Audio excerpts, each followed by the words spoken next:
How's everybody? Pretty Just good. fine. Hi, Shara.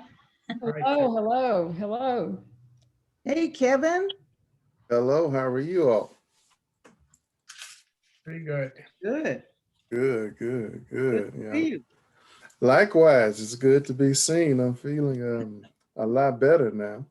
Very good. Yeah, vertigo is not fun at all.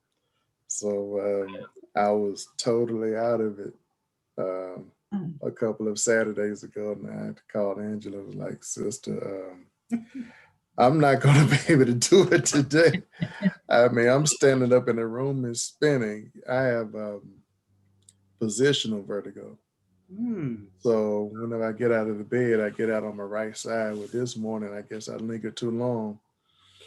And and it takes about a good week or two, to kind of get everything back together. But we are right now. Oh, Doing okay. well, that's good. Yeah, we're doing okay now. So yeah, so don't want to hold up everybody. So how was last week? You all fill me in. I wasn't there last week here. Okay. Okay. I thought it was a very interesting discussion. Yeah. Yeah. Yeah, we were looking at caste versus race. There was some discussion on that, and so we Right. were all sort of lending our thoughts to those two concepts. And Yeah. It's I think it's a pretty good comparison. As far as replacing one with the other, that'll be a little hard to do. But I do think they both have a place and a role, within American society, and as we can see within the book, and as we can observe with our own eyes, within the global society. So it's just one of those things. So what did y'all think about the subsequent part 4? What are your thoughts about that? I can say one thing, I'm learning a lot. Yeah. So I like this book, and I thought I knew a lot, but there's a lot I don't know. And so I'm very happy to be part of this study group and learning from the book, from other people. It's wonderful. What did you learn in this one, in this particular part here? Well, one thing that caught my attention was the chapter on scapegoating. I mean, it was all good, but scapegoating, I do and have done quite a bit of work in the criminal justice system. And that particular chapter spoke to me about how society will many times push off its own flaws onto other people and label them as bad or whatever.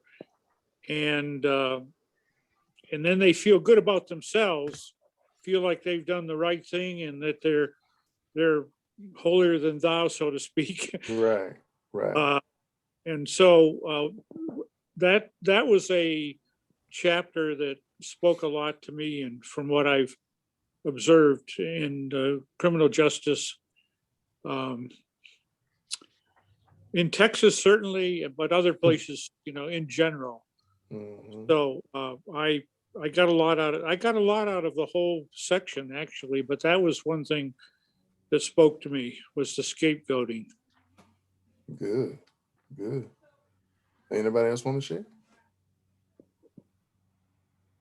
Well, she's extremely good at writing about the whole history of this stuff, and the amount of learning and erudition that is behind what she's writing is really amazing to me. I've read a lot of the documents she's citing, and so it's all very dry academic, and she's writing this in a way that you can sit and read without fallen asleep. Yeah.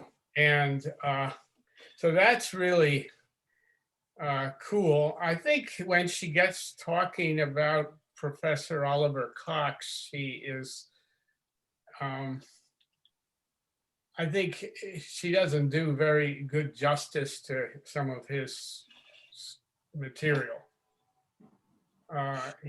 He's basically saying this is really a phenomenon caused by class, by efforts of the rich and powerful to maintain power.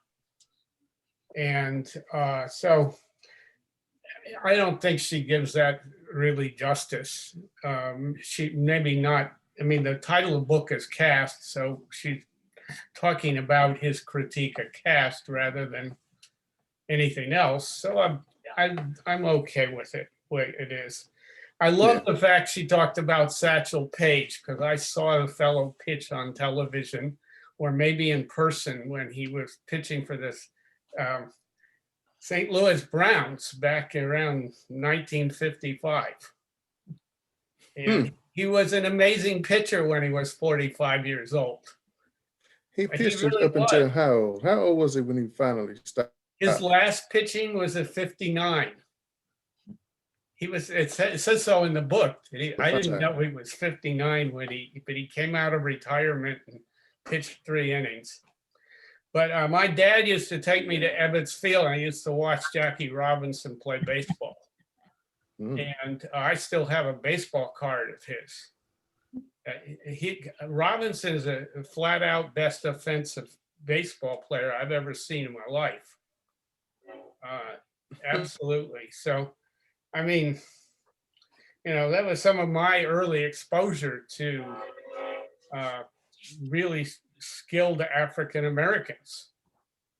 And Jackie Robinson was an amazing baseball player. And so was Satchel Paige. I mean, so I love the fact she talked about that. And of course, he wasn't, I mean, the stupidity of the whole color line and everything else. But yeah, I think the thing that was a question for me that, and I think it was very capably dealt with in this section, but it still is a bit mystifying, is how people can vote against, and I say vote against, I mean have an interest is something that is against their own self-interest, that lower caste whites can put themselves at a disadvantage in order to subordinate the lowest caste African Americans. You know, there were several examples, because I see it right now. I'm thinking, wouldn't we be in a different place in this country if we all sort of joined together and just sort of, like, if more people hadn't voted for Donald Trump? Like, how can some people have voted for Donald Trump and he doesn't give a flip about them? I mean, he doesn't give a, you know, I'm sorry, that's not very dignified. It's true.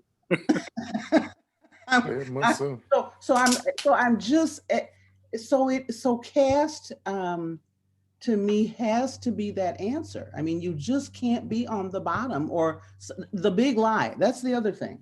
I mean, gosh, the big lie has been going for a long time, because the biggest big lie so far is that people are better than other people, that just because of your skin color and, you know, you're better, you're actually superior to someone else. I mean, we've been talking about the big lie that Trump told, like it's the first one that ever existed, but there've been some pretty big lies that people are pretty invested in.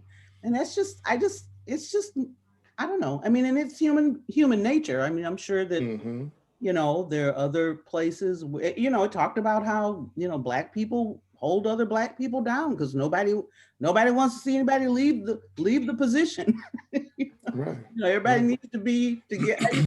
Either we all need to be together and stay strong, or we don't want people to take that advantage and step, one rung above. I don't know. I just thought that that was a central theme in this entire section. That was just, just on a basic level, hard to grapple with. Yeah.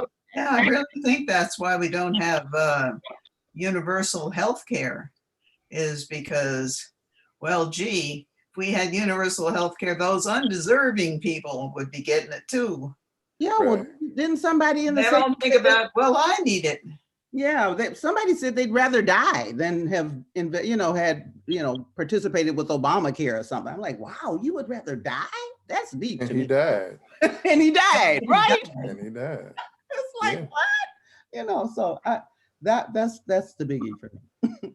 I think that- I could say a word or two about that it involved a brief story, but I'm a social scientist. So I was trained to think people are supposed to behave in their self-interest.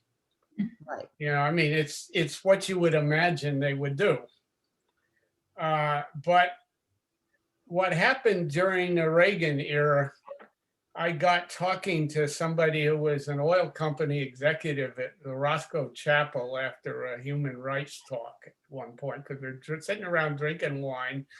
And we got talking, and I said to him, well, maybe you know the kinds of people that support Ronald Reagan.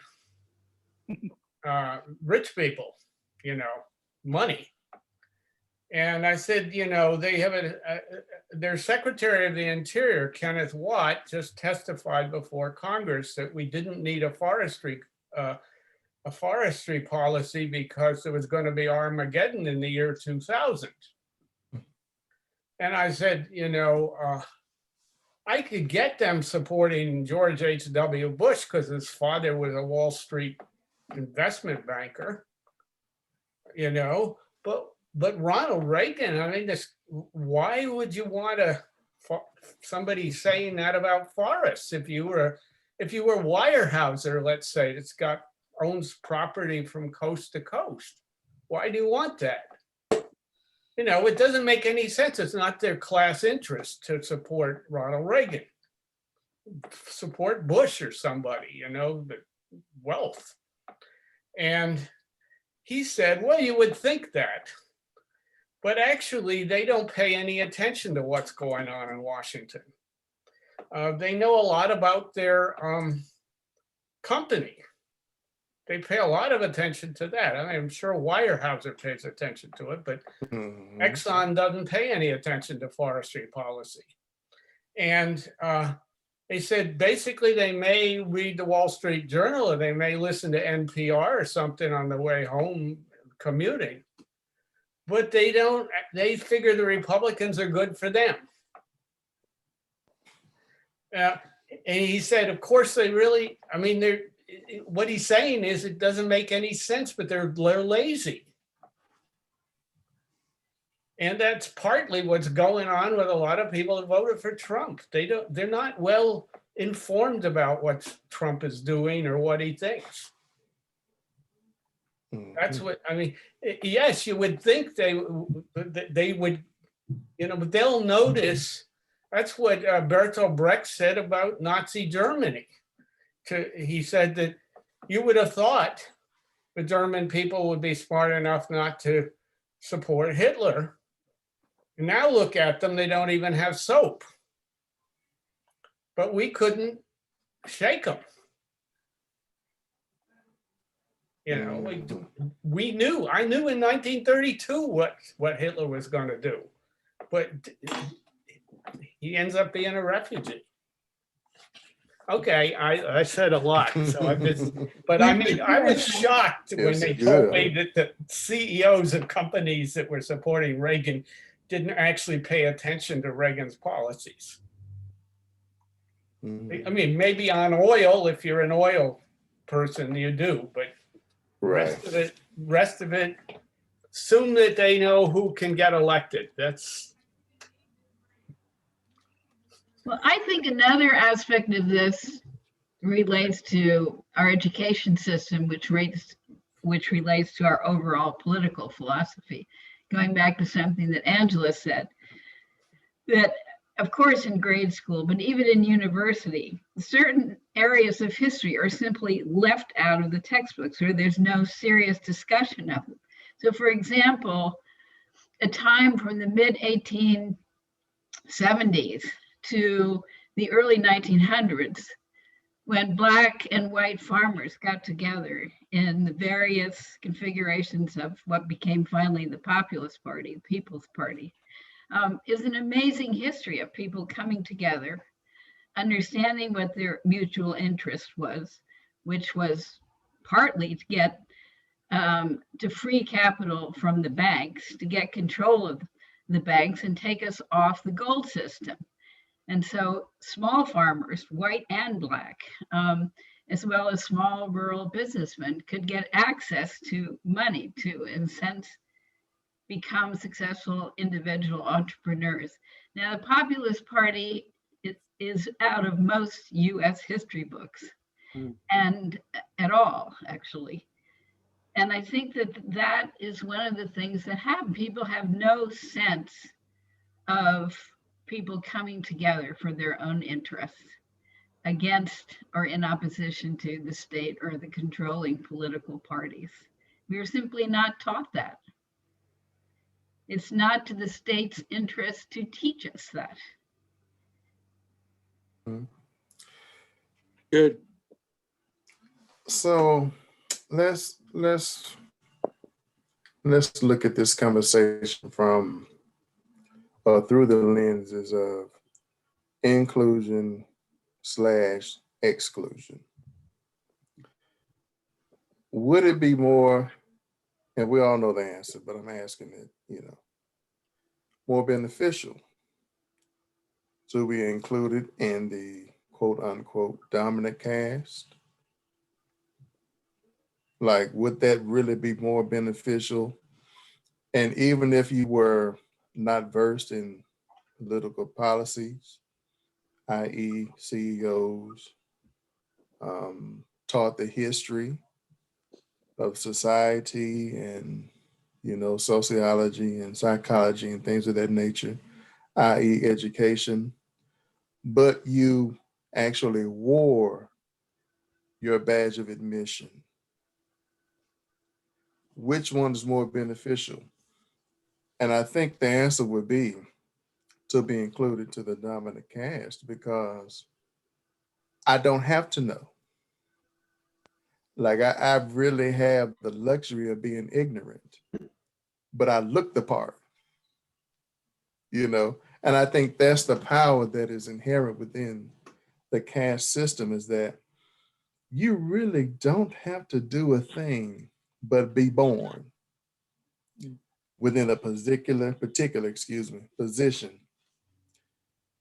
And at that very moment, you have been given all the keys and all the access needed to become successful.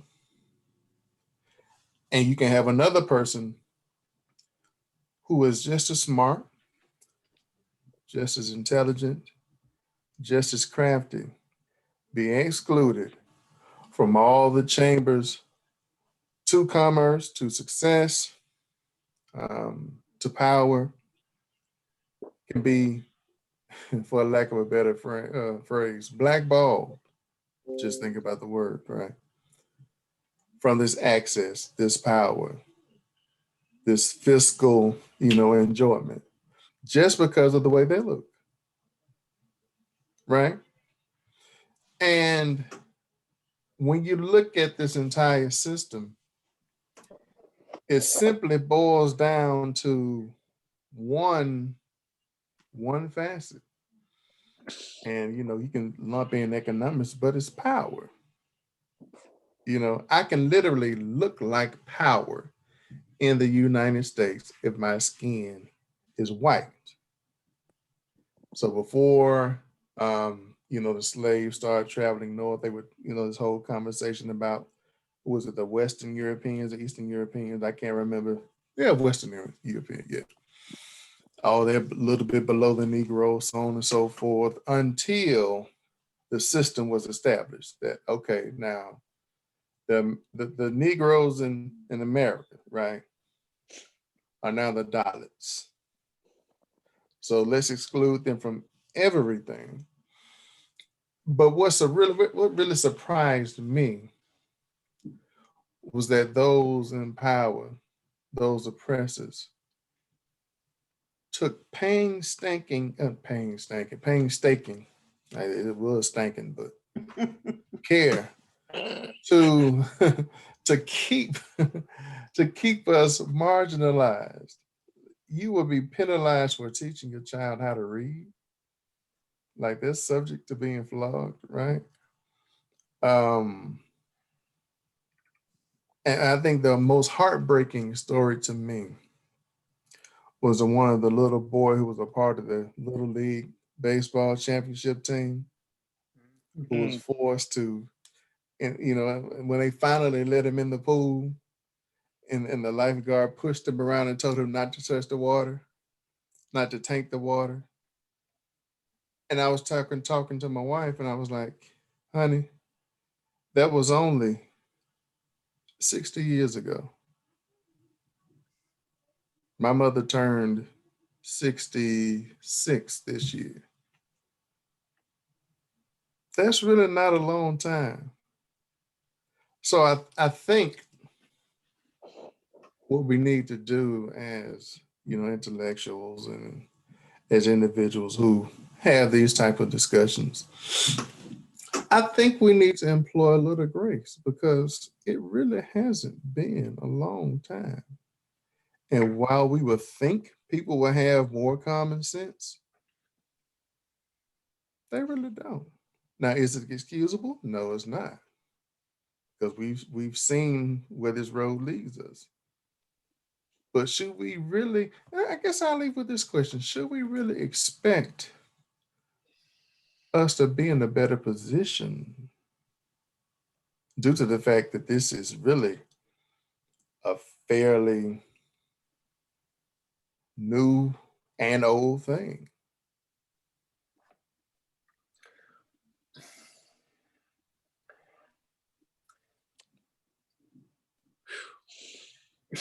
It's kind of heavy, huh? It Well, is heavy. I think it's really partly because people willfully and accidentally don't understand the history of the society that they live in.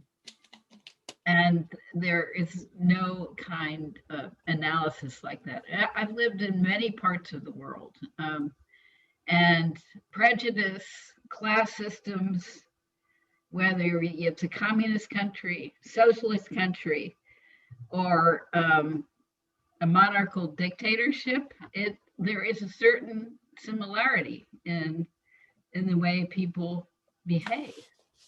Mhm. And it's, revolutions have succeeded when the timing is right. They failed, look at the Polish Revolution against Jaruzelski.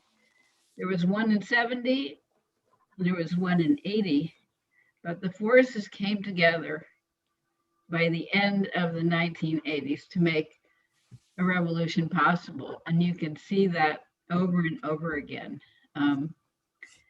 in human society and human histories. Anybody else? Oh, the thing I have to say about that is that, this guy, Karl Marx, talked about false consciousness. And he was talking about that same thing, what people think is their self-interest isn't really their self-interest, and how to change their opinion on that. And like, for example, with slaves, you could say, well, okay, being better than a slave is great. Or you could say, well, they're not getting paid anything, and so my little tiny amount that I'm getting out of this scrap apple farm or herding cattle or whatever it is that non-slaves were doing in those days, that there's cheap labor sets up a competition at the bottom. And if you're a little bit better than the cheapest labor, oh, great. So the problem with $15 an hour wages right now is that means other people are going to get paid more. It isn't just the $15. If $15 is the bottom. And if nothing is the bottom, or prison labor, it's actually worse than zero. Anyway, I'm just saying that people don't actually see what their best interest is. Yeah, okay, we give people a decent medical care for, say, Medicare for all. Yes, poor people are going to get something for free, but so is everybody else. And, I don't think it's actually true that people are better off. I think they're worse off dividing people up. But I guess what I'm just saying is that they think they're better off. And what you said is right. I mean, that they think they're better off. And it's a great system for fooling them. Well, is the presumption of capitalism scarcity? Yeah. That's my question. I mean, it's like there is enough for all of us, but the presumption of capitalism is scarcity.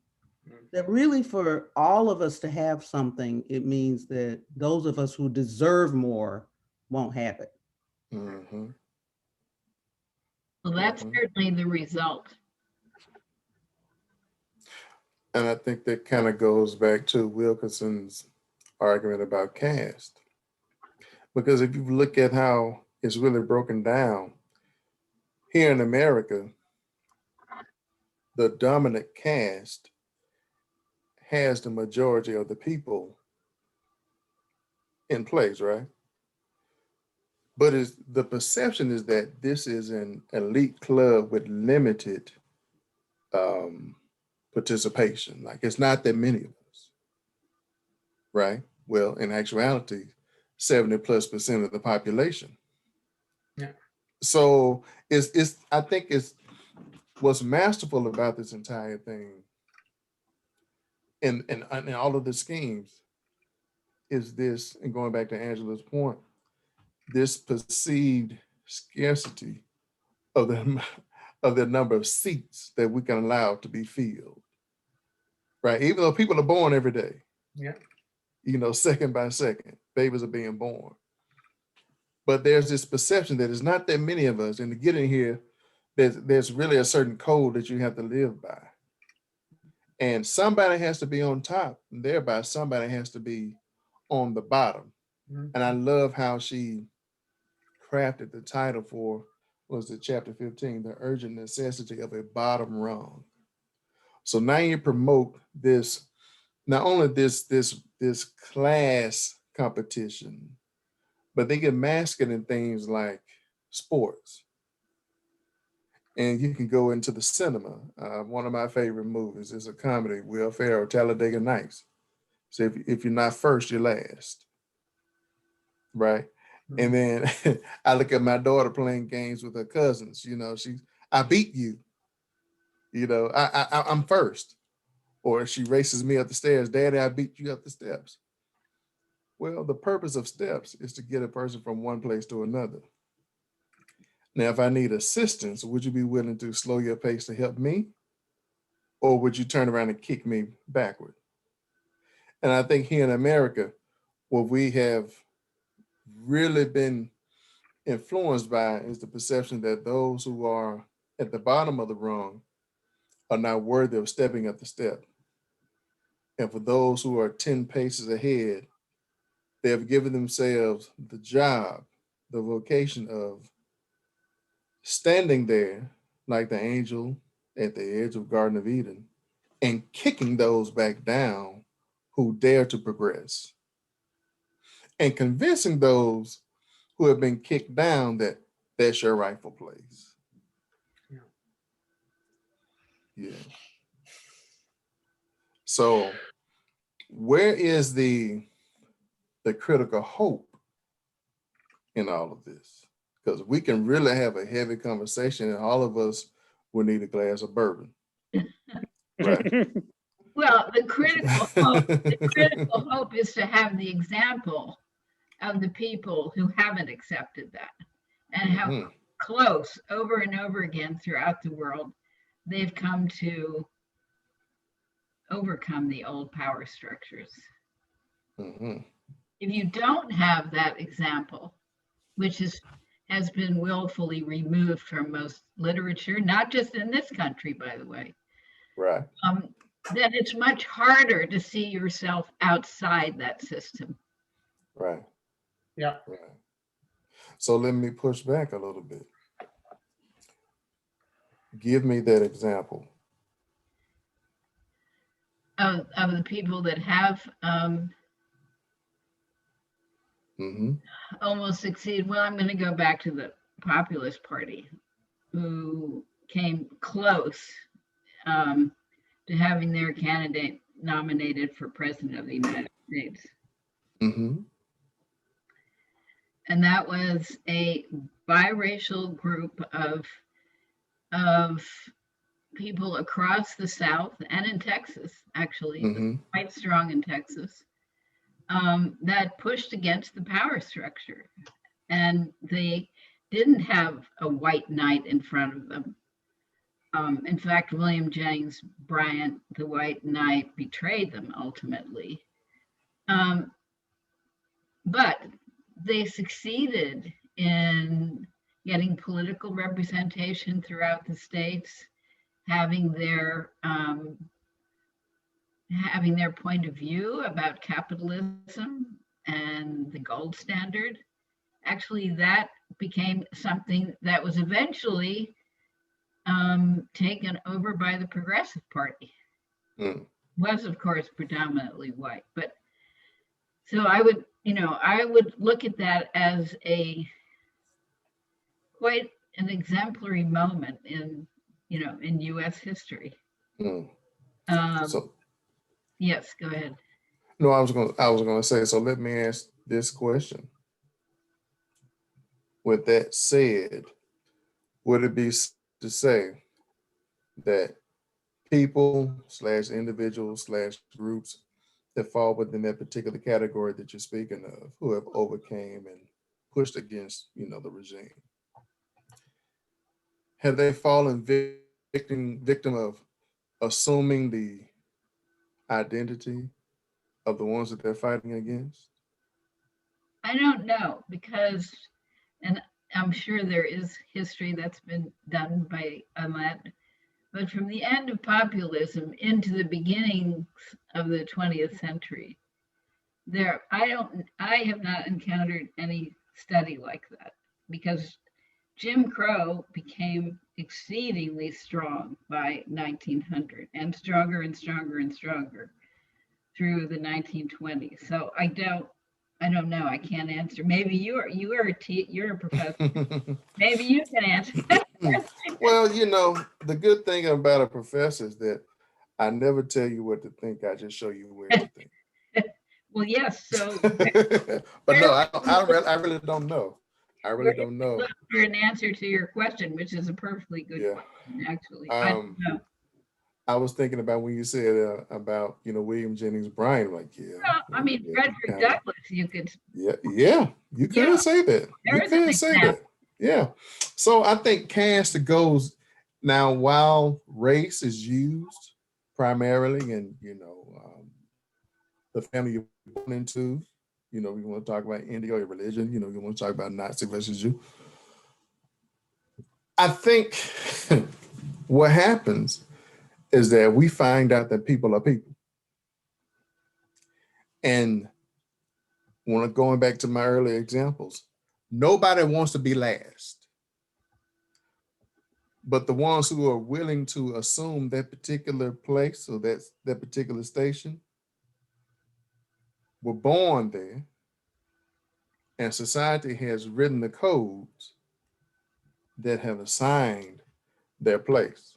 Either you can stay here or you have a qualifying factor that will allow you entry, right, into the hegemonic structure, right? So it depends on your moral compass. Like, what's your North Star? What's guiding you? And unfortunately, the color of a dollar has allowed people to go along with the racism, misogyny, xenophobia, you name it, right?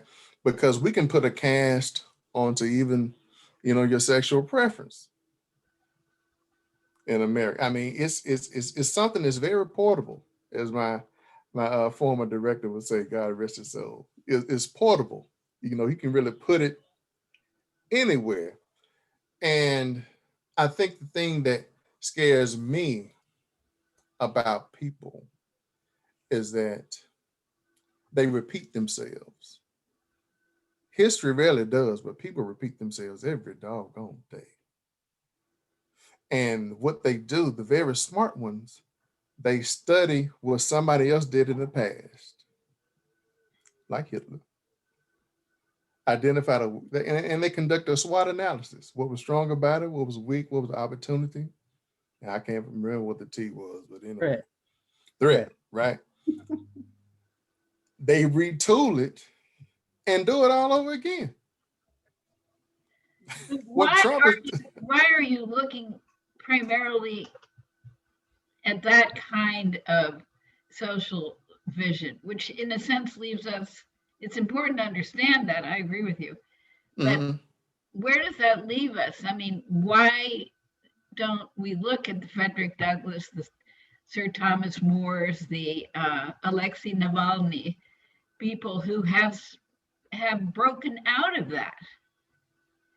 Why aren't we thinking about those people and what has motivated and supported those people, rather than saying, oh, well, we feed ourselves, but we're left with no avenue for change.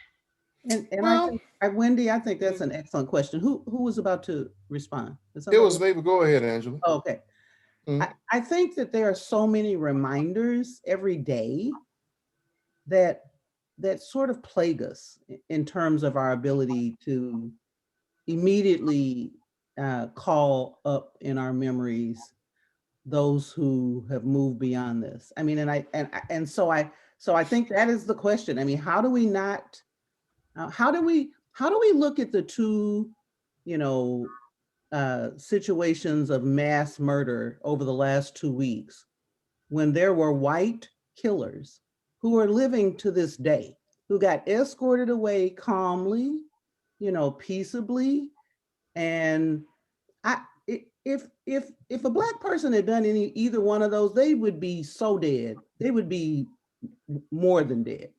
I mean, it's just there's so many reminders. I think the challenge is to look beyond all that and be encouraged by the possibilities given those figures that you named, those persons who have been able to, ascend beyond these ills. But there are just so many real reminders every day. Georgia just literally, reversed all the, so much of the advancement. I mean, gosh, we didn't even get to celebrate the victories. So I think you're right though, Wendy. We've got to keep moving and pushing past all that. But it gets hard some days. Now here's the thing. So here's the reason for my particular vein. When you name those individuals, you named individuals. There hasn't really been a movement of people who have gotten to this quote unquote mountaintop and stayed there if they didn't already have the power machine behind them. Now, and the reason I bring it up is that we often, and this is me getting metaphysical and philosophical here, we love the sun. And we like to look up at the sun. We like to say that everything is okay. But we're standing in a big pile of cow manure. And as opposed to wiping the cow manure off, which means that you have to endure the stench, clean your feet off, dry them off, moisturize and move forward, we rather smell it, but still look at the sun. A lot of people that are not on this call don't know this history. And as opposed to dealing with American history, dealing with global history, they rather just say, let's move on. Well, what's bound to happen is what just happened in Georgia, is that people are going to do the very same thing. Okay. Now you can also push back and say, well, Kevin, that's true. But you have those who have studied history and also made better strides. And you will be absolutely correct. But the problem is, well, not really the problem because it's inherent, is that we are people. Now we have to move past ourselves. That's when it becomes more of a spiritual thing. And I'm not talking about anybody proclaiming to be Christian, Muslim, Jew, whatever. I'm talking about this has to be a spiritual realignment that basically says that, killing others and punishing some for killing others and letting others walk to jail with dignity is flat out wrong, no matter what color you are. But here in America, it's blatant. So as a Black man looking at the news, sometimes it's hard for me to have that hope. Because from my particular lens, this is what I see, right? Now, is my view tainted? No, it's just my view. Can it be done? Yes, but it's going to take a synergy of all of these energies to make it happen. But I think once we start see, this is a tough conversation to have. Yeah. And many people become uncomfortable with it. But it is what it is. In order for us to move forward, you have to have the talk. And see, Omawala said, indeed, Frederick the Great was not a mere mortal. He came through a portal. Probably Thomas More also. Caste paradigm is not immutable, even in India. So I think what it takes for people of like mind like us, not necessarily the same perspective, to really sit down and talk and like work through these things, but realize it's not going to happen probably for the next 50 years, maybe not the next century. But somebody has to be willing enough to plant the seeds. But I think what America has, like I always say, people love mirrors, but they hate reflections. And America really has not done a lot of reflecting on what it has done. Hadn't really done a lot of apologizing for the stuff that it's done.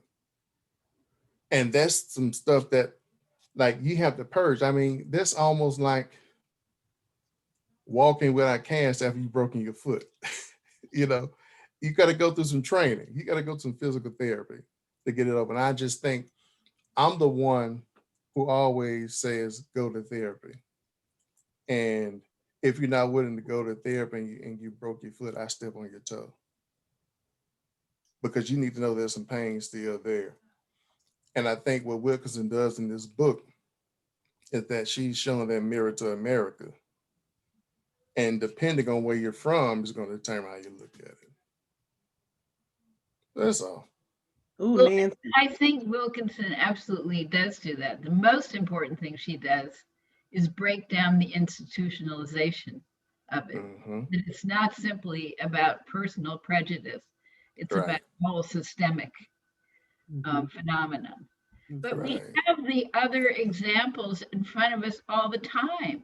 I mean, John Lewis, Stokely Carmichael, one of the leaders of the Black Panthers, Stacey Abrams. I mean, and a number of people. But somehow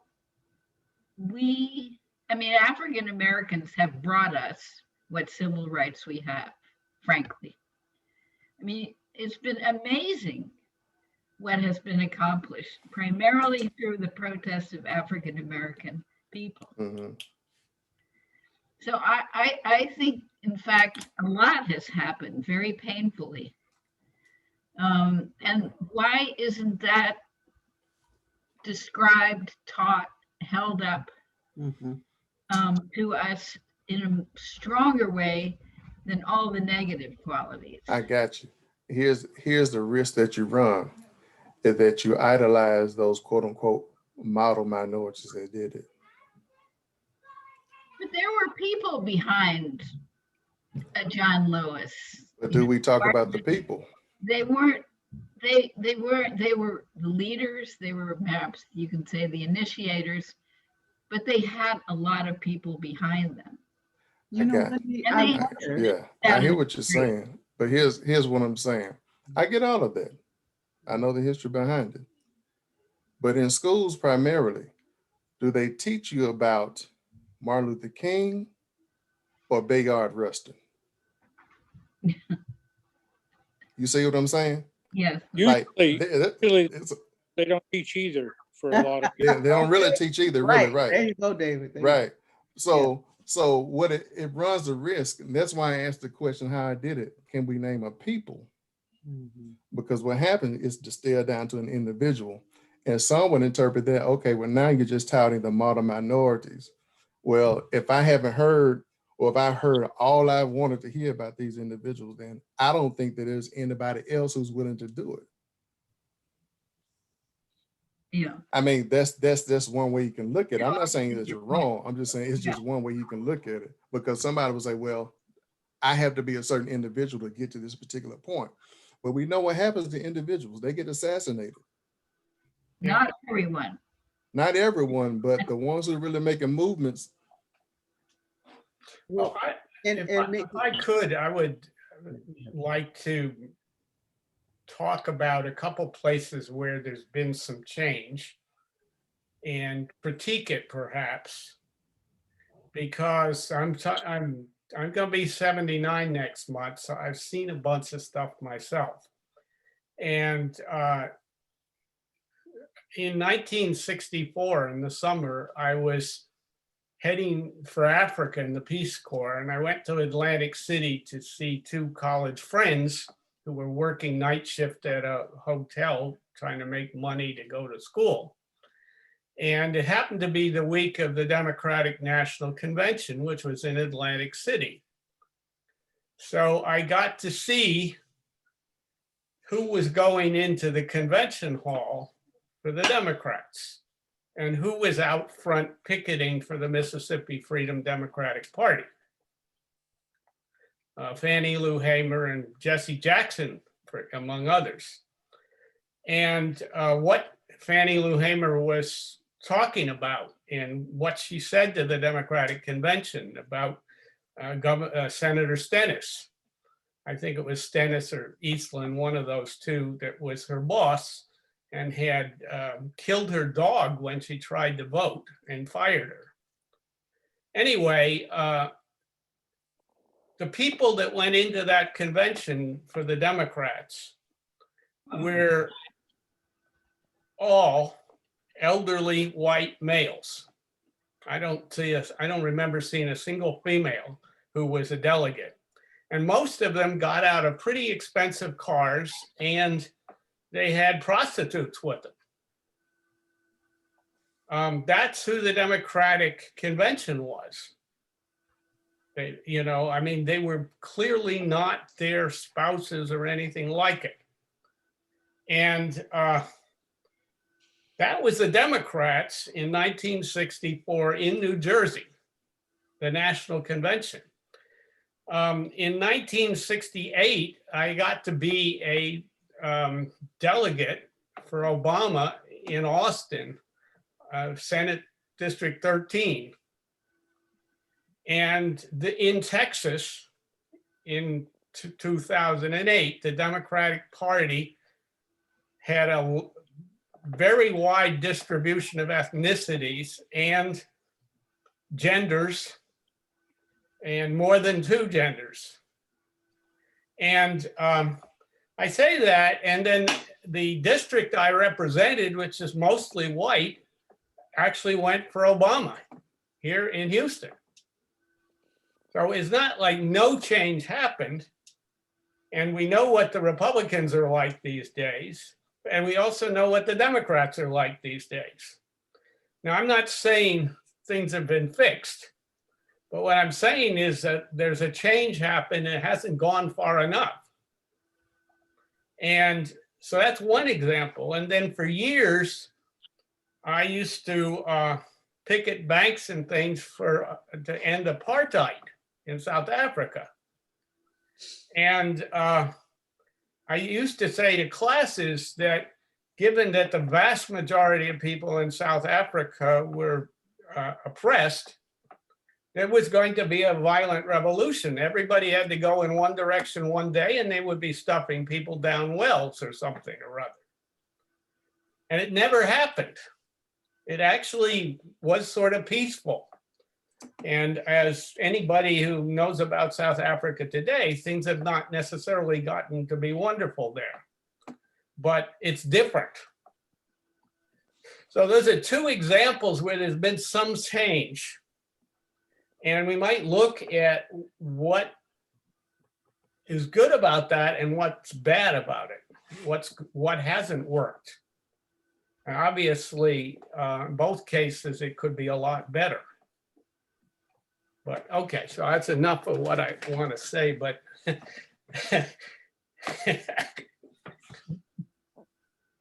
Anybody else want to chime in? Well, I'll just say that I think it's been mentioned a couple of times or several times actually, that lack of education is a serious problem. And I look at my own life. I didn't really know anything, quite frankly, about anything. I grew up in upstate New York in a white community. The whole civil rights movement was going on. I didn't know anything about it, even when I went to college. I didn't know anything about anything. We had in my school, in my university, we had a discussion one time, and there was a kid from Mississippi there. And this is a group of white kids, okay? And he said, well, I don't know about all of you, but I believe that equal but separate. And I looked at him and I says, what the hell is that? I didn't even know about that argument. And I was in college at this time. We're talking about the early 60s. And I didn't know anything about anything. I didn't know anything about anything until I came to Houston back in 1972. And by the way, there was a swimming pool, a public swimming pool close to us, where that issue of who could be in that pool was still alive in 1972. That's not very long ago, as you said before. I was very fortunate. I don't even know how to explain it, but I had some things happen in my own personal life where I was educated. You know, I was out of school at this time. In fact, I was working for one of these bad old oil companies at the time because my engineering, I was an engineer. But I had the fortunate experience of getting out into the community and meeting people that didn't look like me, that didn't have the education background that I had, didn't have the work where I was working. And I met people that didn't look like me, all different people in Houston. And that was my education, getting to know people and seeing how wonderful they were and how, quite frankly, how they were, well, I saw some things and met some people that I admired so much that it just totally changed my life because of their values. And I became a different person. It was like almost a miracle. that it happened to me. But getting back early on in school, I didn't have any education. Nothing was going on to educate me about what was happening in our country, about the history of our nation. Nothing. There was nothing there. And it was a miracle later on that I got to meet people and know things. And I'm still learning. I'm still learning. The book Caste has been a wonderful education for me personally. And I've always wondered how a white person, a poor white person, could be so racist and prejudiced. But now I can see it from what I learned in this recent section of the book, that nobody wants to be on the bottom, and they'll do anything to stay away from that bottom rung. So I'm still learning, and I'm learning from these discussions. I have a lot to learn still. I think one of the biggest hindrances to moving forward is white privilege. White people don't want to give up their privilege. And that's something that hangs on to them, hinders their progression.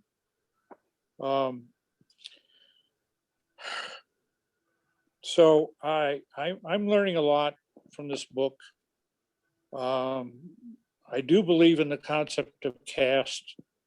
I can see how it's got its grip on this country, and all this fighting back that we've seen in Georgia and through other places against progress is because of this caste system and people wanting to maintain the privilege that they have. Period. So So I think what I heard you say when you say is basically it boils down to two things: education and exposure. right, absolutely. Right. And that exposure is education in a different way. Right.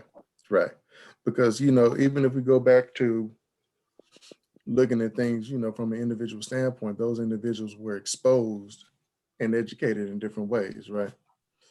So I think forums like this and books like this rather, allow us to do both at the same time.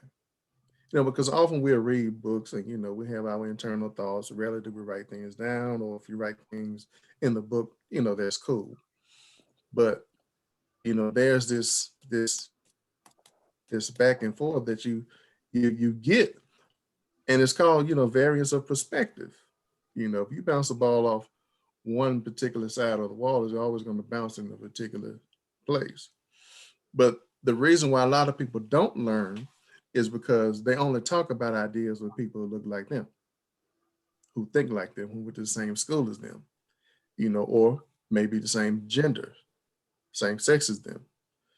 And what Caste does a great job in showing is that we can all fall victim, right, of the system. You can either be a proponent of it, or you can be a victim of it. And what we have to do is to really, really take texts like this and dialogues like this and critique them. Now crystallize, what do we want to do? What are we going to do? And in some instances, we have to build the plane while we're flying. Look at it from a 35,000 foot view. Once we got it built, then we can drill down. But yeah, it's really, as we say, in the Black community, conversation rules the nation. And if you're not engaging in dialogue, are you really learning, or is it basically becoming rote memorization? Because if you look at Caste, somebody had to pass these codes down.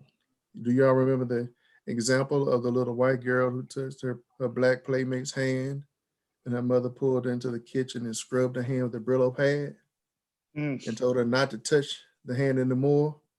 And then when the little girl started crying, then the mama started crying because she was just like thinking like, why am I even doing this? Right? Some things are passed down that, I'll put it to you like this. It's harder to unlearn a lesson that come when you were sitting on the knee of somebody you love. It's harder to unlearn that because that came from a person who you trusted, who you loved, and who did everything within their power to protect you. And the rules of caste, the rules of racism, even the rules of capitalism, we've learned on somebody's lap, at somebody's table, right? Or through an embrace. Yeah. So, I mean, to go on a positive note, as Wendy has encouraged us to do, thankfully, there were young 20-somethings who exposed their parents, who were in the videos at the January 6th insurrection. They literally exposed their parents. They came on to, out to the world to say, oh no, that's my mom, that's my dad there. Mom, dad, what are you doing there? What is this? What we got?